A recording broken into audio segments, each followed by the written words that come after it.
was inspired to write Fear Not Tomorrow, God Is Already There, out of a Bible study that I taught for my women at my church. And the Bible study title was Enjoying God. And I didn't know whether just the title alone would be sort of sacrilegious. Were we to enjoy God? And the first homework assignment was for the women to go home and imagine themselves crawling up in God's lap and calling him Daddy. Not one of the women, including me, could do that.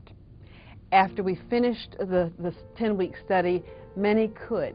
And I realized that so many people are sort of afraid of God, intimidated by God. Jesus they get, but God is distant.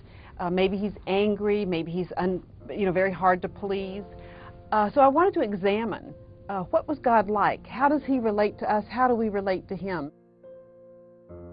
There was a period in my life that I made a terrible mistake. And my father had advised me against making this choice that I made.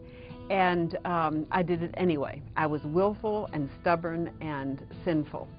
And after I realized I'd made the mistake, I realized I'd have to go see my father, face the music. And I did not know what he would say to me. You've made your bed, you lie in it, I'm tired of fooling with you. You know, this is your problem.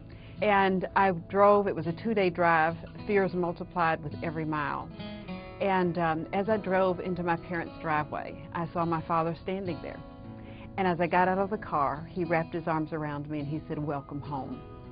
My father is not God, but that's exactly what God does for us when we come with our brokenness and our sin and we turn it over to him. He wraps his arms around us. God is not looking for ways to exclude us and keep us away.